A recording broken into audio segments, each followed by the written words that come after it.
The Poem of the Man God. The Third Year of the Public Life.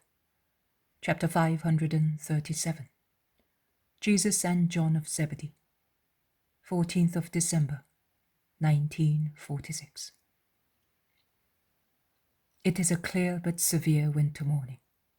Frost has covered with its white flowery crystals the ground and grass, and has turned some dry twigs lying on the ground into precious jewels sprinkled with little pearls. John is coming out of his grotto. He looks very pale in his dark hazel-brown garment. He must be also very cold, or he's not feeling well, I do not know. He's really ghastly pale, and he walks like one who is not well. He goes towards the stream and is undecided whether he should dip his hands into it or not. He then makes up his mind, and cupping his hands, he drinks a drop of the water, which is clear but certainly very cold. He shakes his hands and finishes drying them with the edge of his tunic. He then becomes uncertain. He looks towards the ruins where Jesus is and towards his own cave, and goes back to it slowly. But when he arrives at the opening through which one enters, he has a kind of fit of dizziness and he staggers. He would fall if he did not hold on to the semi-ruined wall. He rests his head on his folded arm, holding tight to the wall for a short while. Then he raises his head and looks around. He does not go into his cave. Grazing the wall and supporting himself on the protruding rugged stones devoid of plaster, he walks the few steps separating him from Jesus' stable, and when he is almost at its entrance, he throws himself on his knees and moans, "Jesus, my Lord, have mercy on me."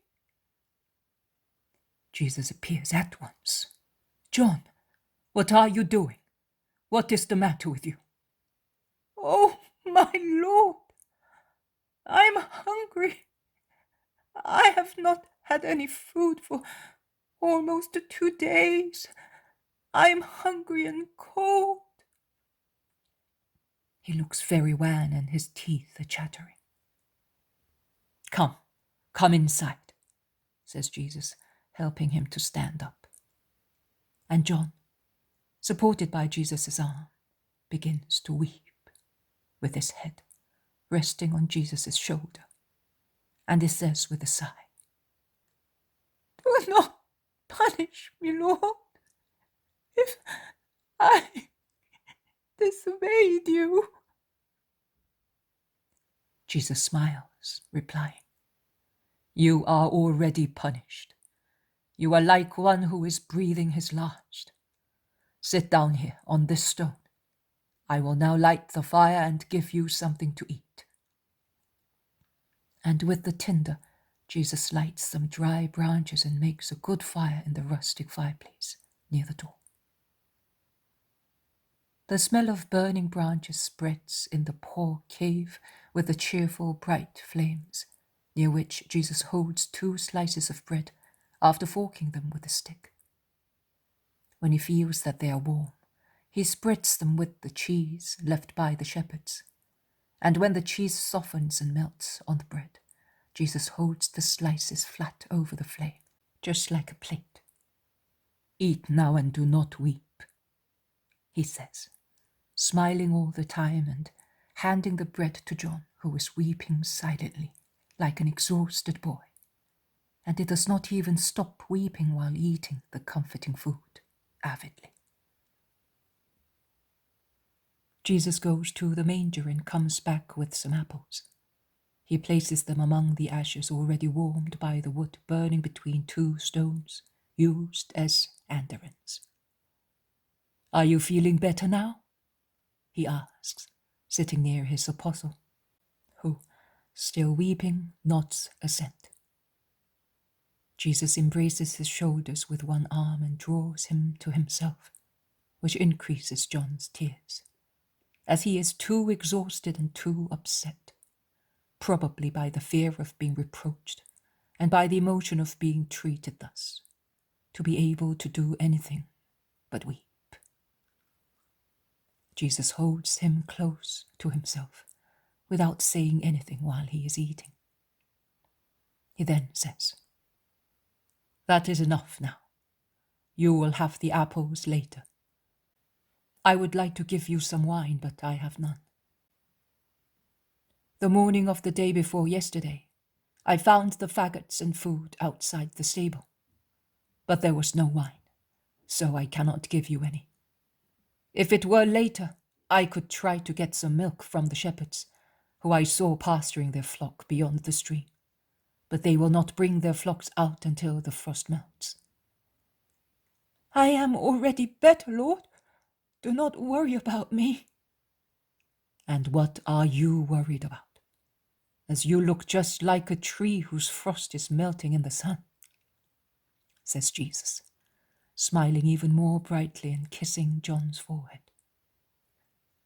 "Because I am full of remorse, Lord, and yes, let me go.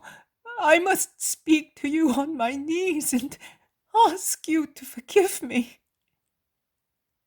Poor John. The effort, greater than your capability, has really weakened also your intellect. And do you think that I need your words to judge and absolve you? "Yes, you know everything, I know. But I shall have no peace until I confess my sin, nay, my sins, to you. Let me go. Let me accuse my sins." "All right, speak, if that will give you peace." John falls on his knees and, raising his tearful face, he says, "I have committed a sin of disobedience, of presumption, and of I do not know whether I am right in saying it, humanity.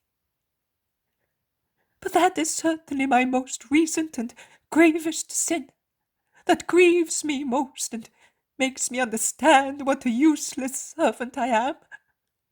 And even more than that, how selfish and vile I am." Tears are really washing his face, while Jesus' smile makes his face brighter and brighter. Jesus bends a little over his weeping apostle, and this divine smile is a caress for John's sorrow. But John is so dejected that he is not consoled even by that smile, and he continues, "I disobeyed you.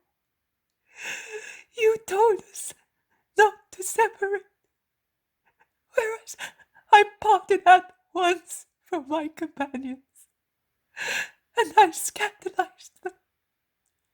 I answered back to Judas Iscariot, who pointed out to me that I was committing a sin. I said, 'You did it yesterday. I am doing it today. You did it to get news of your mother. I am doing it to be with the master and watch over him and defend him. I relied too much on myself because I wanted to do that. I, a poor fool, wanted to defend you. I presumed also because I wanted to imitate you. I said, 'He will certainly pray and fast. I will do what he does, and for the same intention as his. Instead.'"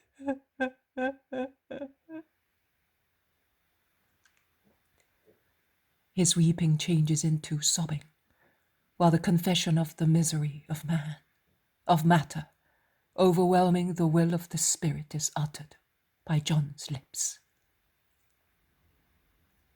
"Instead I slept. I fell asleep at once, and I woke up in broad daylight, and I saw you go to the stream, wash yourself, and come back here. And I realized that they could have captured you without me being ready to defend you. And I wanted to do penance and fast, but I have not been able to do so. Little by little, for fear I should finish it, I ate the little bread I had on the first day. You know that I had nothing else. I was not yet full, and I had finished everything. And the following day I was even more hungry. And last night,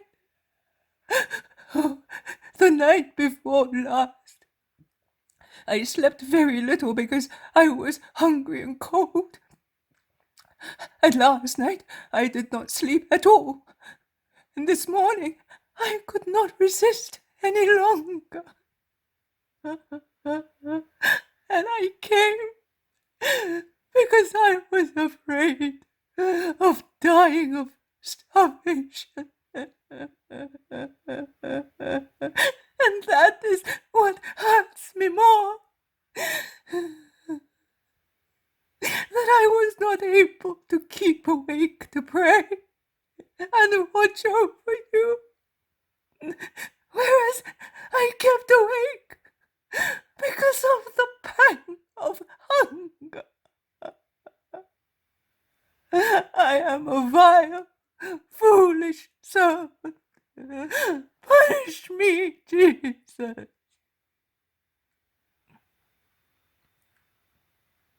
Poor boy. I wish all the world had to shout such sins. But listen, stand up and listen to me, and your heart will be at peace. Did you disobey also Simon of Jonas? No, Master, I did not.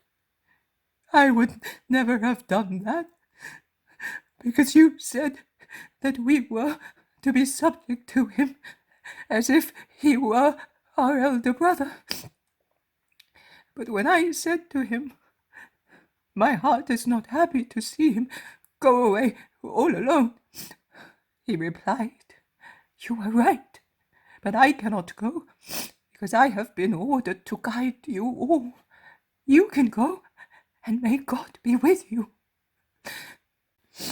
The others raised their voices, and Judas did so more than the rest.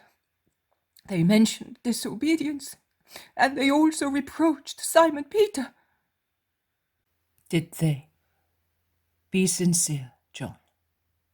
It is true, Master. It was Judas who reproached Simon and maltreated me. The others only said, the Master ordered us to stay together, and they were saying that to me, not to our head. But Simon replied, God is aware of the purpose of the action, and he will forgive. And the Master will also forgive it, because it is done out of love. And he blessed and kissed me and sent me after you, like that day when you went beyond the lake with Cusa. So, I do not have to absolve you of that sin. Because it is too grave? No, because it does not exist. Come back here, John, beside your Master, and listen to the lesson.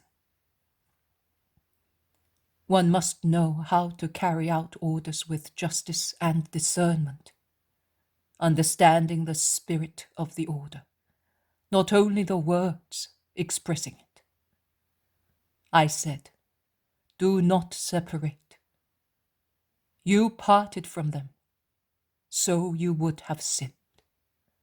But previously I had said, be united physically and spiritually, subject to Peter, With those words, I elected my legitimate representative among you, with full faculty to judge and command you. Therefore, whatever Peter has done or will do during my absence is well done. Because as I invested him with the power of guiding you, the Spirit of the Lord that is in me will be also in him, and will advise him in giving those orders required by circumstances and suggested by the wisdom to the chief apostle for the welfare of everybody.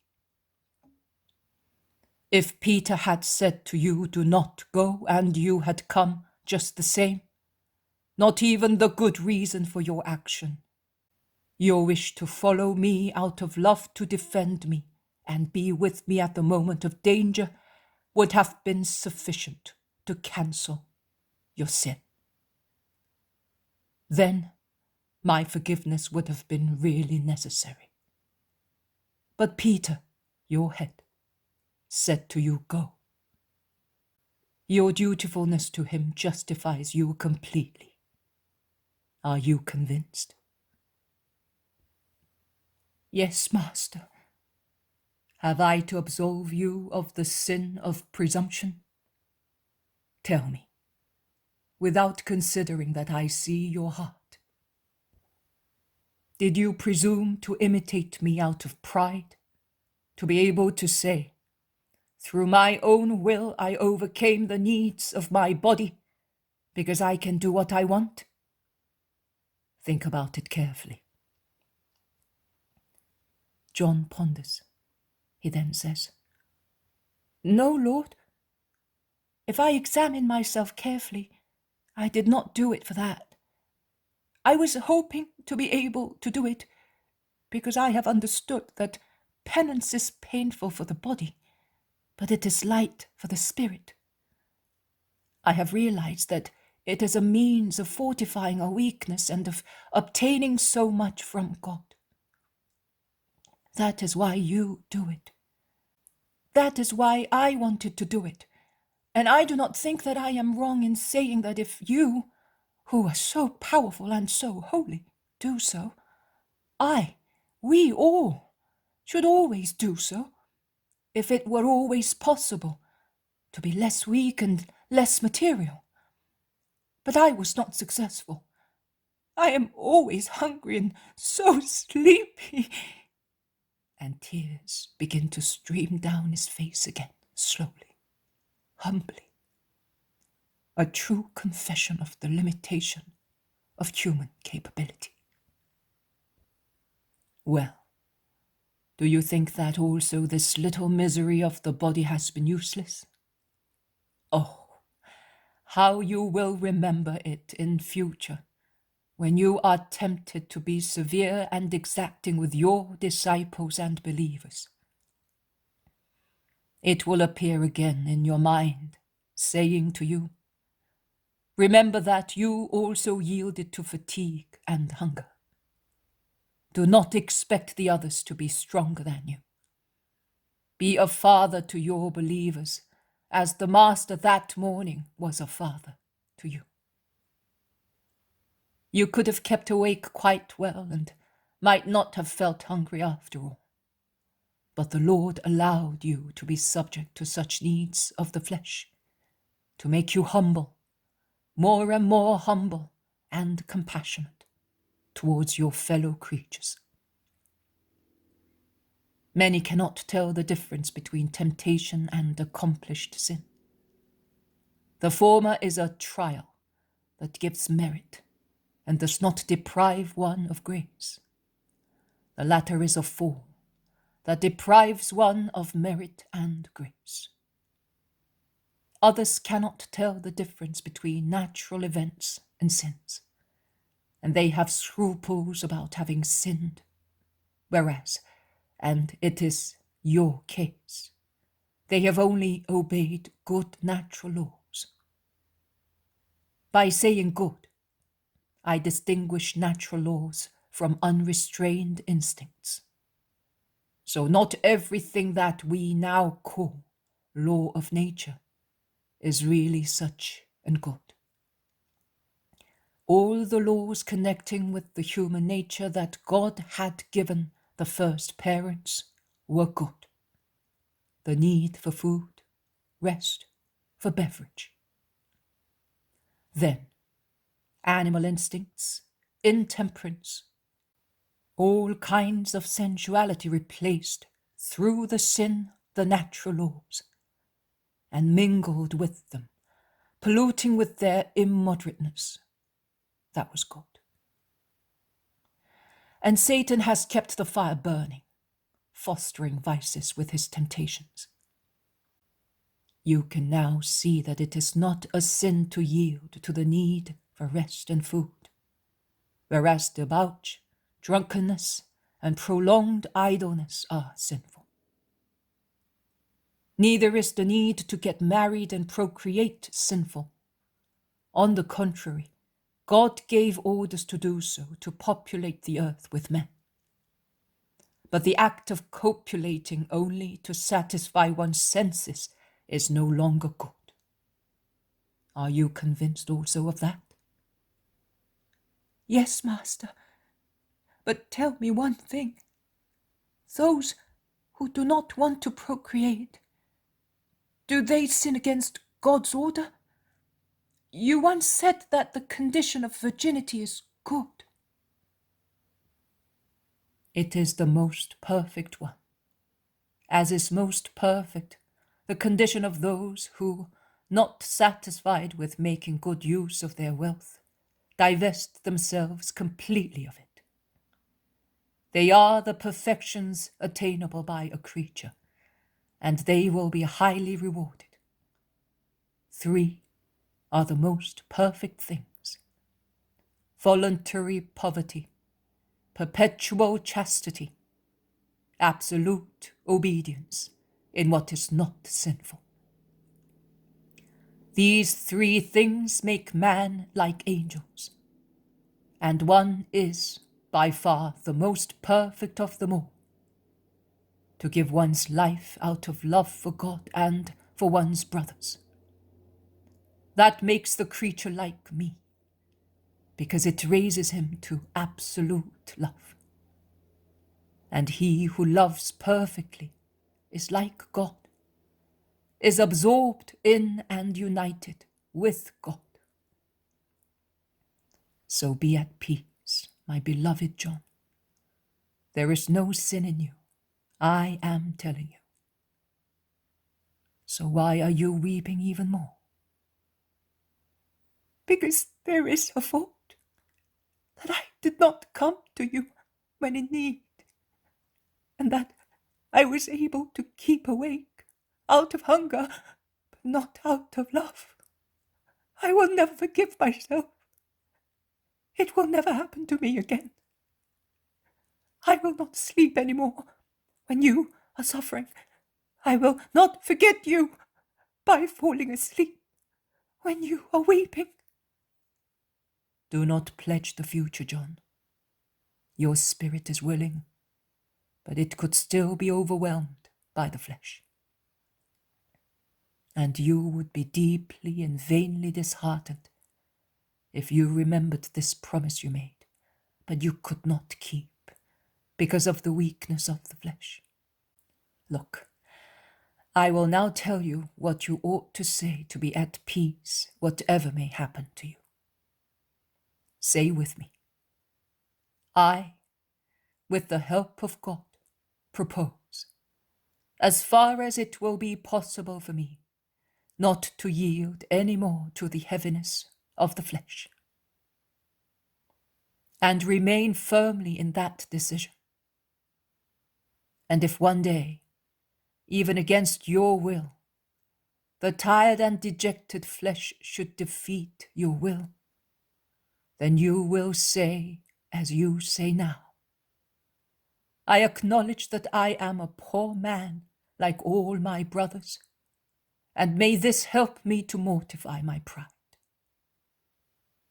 Oh, John, it is not your innocent sleep that can grieve me. Take these. They will help you recover completely. We shall share them together, blessing him who offered them to me. And he takes the apples that are now cooked and very hot, and he gives 3 to John, keeping 3 for himself. Who gave you them, Lord? Who came to you? Who knew that you were here? I did not hear voices or steps, and yet after the first night, I was awake all the time. I went out at daybreak. There were faggots of firewood near the entrance and some bread, cheese, and apples on top of them. I did not see anybody, but only certain people could have wished to repeat a pilgrimage and a gesture of love, says Jesus, slowly.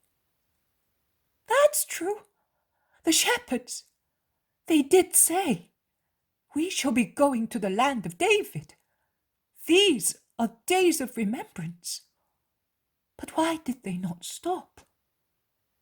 Why?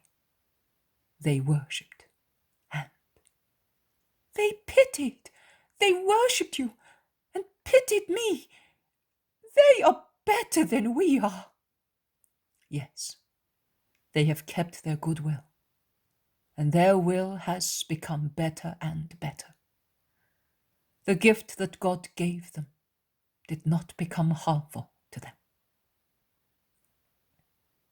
Jesus no longer smiles. He ponders and becomes sad. Then he rouses himself. He looks at John, who is looking at him, and he says, Well, shall we go? Are you no longer exhausted? No, Master. I may not be very strong, I think, because my limbs are benumbed, but I think I shall be able to walk. Let us go then. Go and get your sack, while I put what is left into mine, and let us go. We will take the road that leads us towards the Jordan, in order to avoid Jerusalem. And when John comes back, they set out, retracing the way by which they came, and moving away through the country that the mild December sun is warming up.